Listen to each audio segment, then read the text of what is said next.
Go. Hi there, thanks for joining us. We're just going to give you some preliminary information before you attend your conference on gymnastics, strength, and conditioning, which will be presented at the end of August by Jeff Cathry. So what we're going to do today is review some basic concepts that you'll need to understand before you attend that presentation. So briefly, what elements should be included in your strength and conditioning program for gymnastics?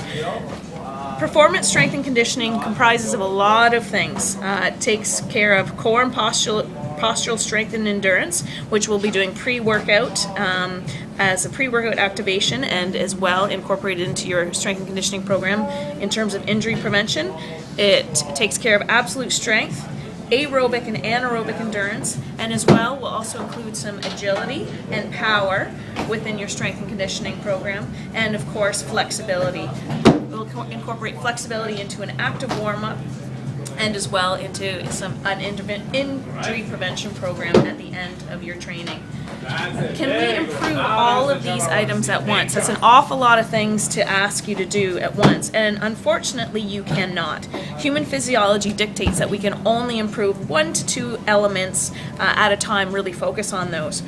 For example, you can't increase your cardiovascular volume tremendously and expect to be super explosive at the same time. So what we do is we periodize your training program.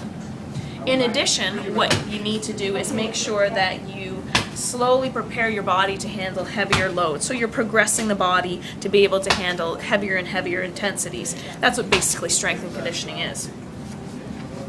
So like I said, what we're focusing on in these presentations is periodization of training. You can look up in any strength and conditioning manual what the definition of periodization is. So we won't go over it too much here, but basically it's the process of varying a training program at regular time intervals to bring about optimal gains in performance, allowing you to peak at the right time of your season. So the gymnastics season, and this is in your manual, of course, you're very familiar, postseason starts in June, in season running January to May.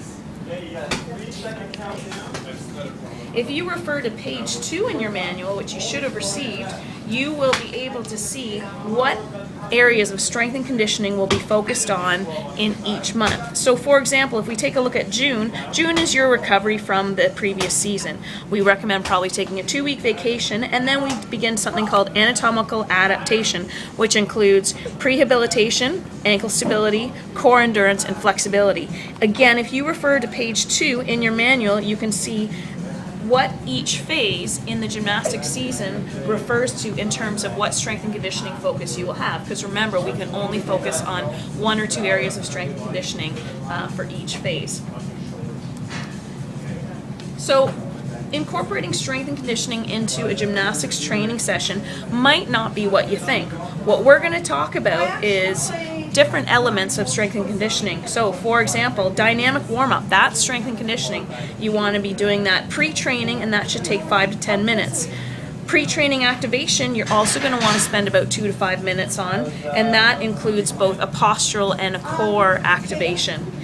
Post-training, strength and conditioning is more what people think of when they think of strength and conditioning.